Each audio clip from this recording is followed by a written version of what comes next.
ሰላም ጤና ይስጥልን የተወደዳችሁና የተከበራችሁ አድማጮቻችን ተመልካቾቻችን በእያላችሁበት አክብሮታዊ ሰላምታችን ይድረሳችሁ። ሃርመኒ ዜናችን ጀምሯል። አብራችሁን ቆዩ። በቆይታችን ልታደምጧቸው ይገባል ያልናቸውን አጫጭርና በርከት ያሉ ዝርዝር መረጃዎችን ይዘናል። መልካም ቆይታ እንዲሆንላችሁ እንመኛለን። ዋና ዋናዎቹን እናስቀድምና ደምቢዶሎ ዩኒቨርሲቲ መግለጫ ስለመስጠቱ ሰምተናል።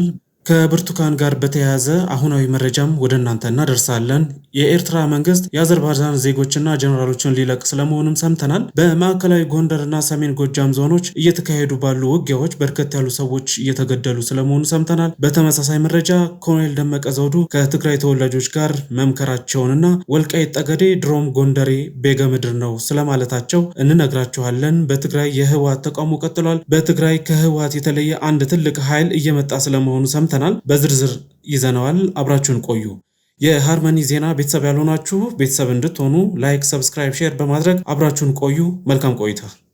ደምቢዶሎ ዩኒቨርሲቲ በ2013 ዓ.ም የሁለተኛ ዓመት የፋርማሲ ተማሪ አልነበረኝም ሲል ተናግሯል። ኢቢኤስ ጉዳዩን ካላስተካከለ ወደ ፍርድ ቤት እሄዳለሁም ብሏል። ደምቢዶሎ ዩኒቨርሲቲ እንደ ተቋም ግን ይህንን አሰቃቂና ብዙዎችን ያስለቀሰ ድርጊት በማውገዝ ቢጀምር ጥሩ ነበረ። ከደምቢዶሎ ዩኒቨርሲቲ የታገቱ ተማሪዎችን በተመለከተ በተለያዩ ጊዜያት የተለያዩ መረጃዎች ሲሰጡ እንደነበረና የታገቱ ተማሪዎች መጨረሻ ምን ላይ እንደደረሰ የተረጋገጠ መረጃ እንዳልተሰማ ይታወቃል።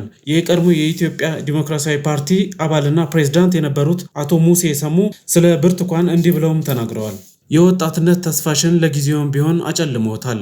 በበደል ላይ በደል እንዲሉ ያለ አቅምሽ የተሸከምሽውን መከራና ፍዳም ተገደሻል። ይህም ሆኖ ግፈኞችንና ሞትሽን አሸንፈሽ ዛሬ በህይወት ብቅ ብለሻል። ለዚህ ላበቁሽ ጋዜጠኞች ምስጋናዬን አቀርባለሁ። በወቅቱ ጩኸትሽን ለመጮህ ብሞክርም በበደልሽ ልክ እንዳልነበረ ዛሬ ይበልጥ ተሰምቶኛል። ትላንት የግፈኞችን ጨካኝ ክንዶች እንደተቋቋምሹላ ወደፊትም በስኬት ጎዳና እንደምናይሽ ጽናትሽን ከበቂ በላይ ምስክር ነውና በርቺ ሲሉም ተናግረዋል።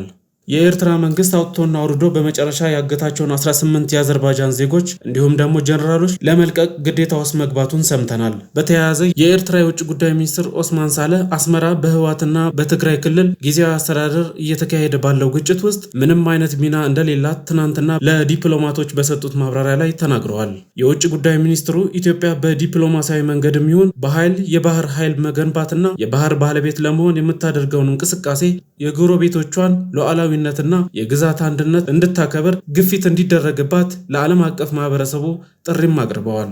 በማዕከላዊ ጎንደርና በሰሜን ጎጃም ዞኖች በተካሄዱ ውጊያዎች በርከት ያሉ ሰዎች መገደላቸውን ሰምተናል። በአማራ ክልል በማዕከላዊ ጎንደርና በሰሜን ጎጃም ዞን ከአርብ መጋቢት 12 ቀን 2017 ዓ.ም ጀምሮ በመንግስት ጸጥታ ኃይሎችና በፋኖ ታጣቂዎች በተካሄዱ ውጊያዎች በርካታ ሰዎች መገደላቸውን ነዋሪዎች ተናግረዋል።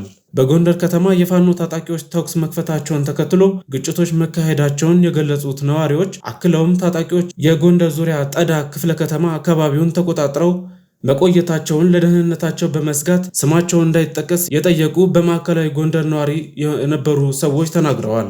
ሌላኛው ለደህንነታቸው ሲሉ ስማቸውን እንዳይጠቀስ የጠየቁ የሰሜን ጎጃም ዞን መራዊ ከተማ ነዋሪ በከተማዋ የፋኖ ታጣቂዎች ለምን ትምህርት ታስተምራላችሁ በሚል 11 መምህራንን ሐሙስ መጋቢት 11 ቀን 2017 ዓ.ም ከቤታቸው አስወጥተው መግደላቸውን ገልጸዋል። በተያያዘ ዜና ኮሎኔል ደመቀ ዘውዱ ወልቃይት ጠገዴ ድሮም ጎንደር በጌ ምድር ነበረ፣ አሁንም ማንነቴ አማራ ነው ሲል ተናግሯል። በአማራ ክልል ወልቃይት ጠገዴ ሰቲት ሁመራ ዞን አብሮነት ለዘላቂ ሰላም በሚል መሪ ቃል መልእክት ከትግራይ ተወላጆች ጋር ውይይት ተካሂዷል። በውይይት መድረኩ የተሳተፉ የትግራይ ተወላጆች እኛ የምንፈልገው ሰላምና አብሮ መኖርን ነው ብለዋል።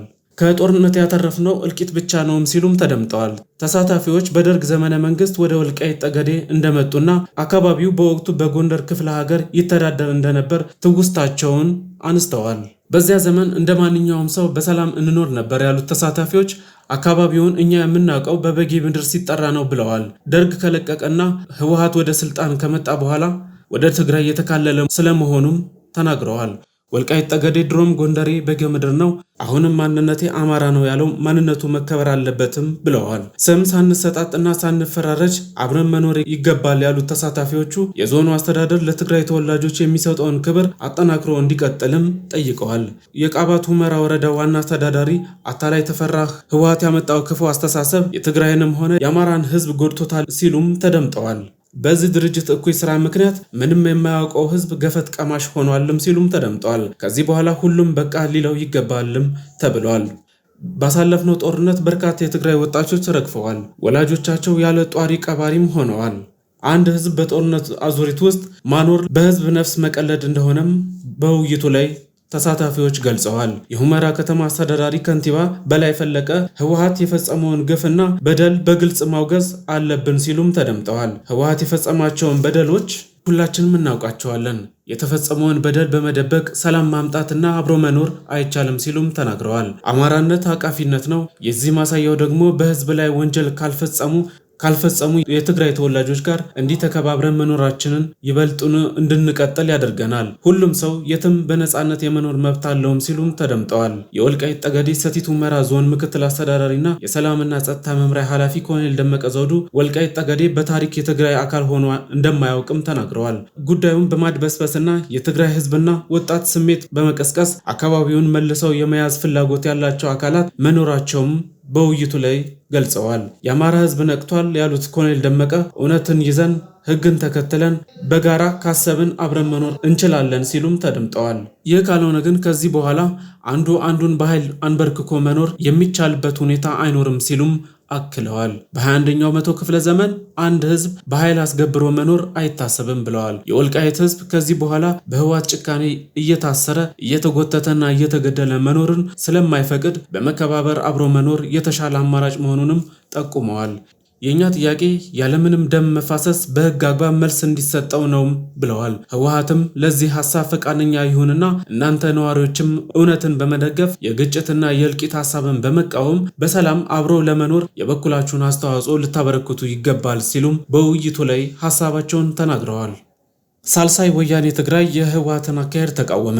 ሳልሳይ ወያኔ ትግራይ የተሰኘው ድርጅት ህወሓት በኃይል ሁሉን ማድረግ እንችላለን የሚል አደገኛ አስተሳሰብ እንደያዘ በመግለጽ ተቃውሞውን አሰምቷል። ድርጅቱ በመግለጫው ህወሓት የትግራይን ህዝብና ወጣቶች ትግል ከመደገፍ ይልቅ የተለያየ ሐሳብ ያላቸውን ሰዎች በኃይል ለማፈን እየሞከረ ስለመሆኑም ተናግሯል። ሳልሳይ ወያኔ ትግራይ ህወሓት አሁን ያለውን አደገኛ አካሄድ እንዲያቆምም ለተፈጸሙ ጥፋቶች ተጠያቂነትን እንዲያረጋግጥና የትግራይ ህዝብና ወጣቶችን ትግል እንዲደግፍ ጥሪም አቅርበዋል።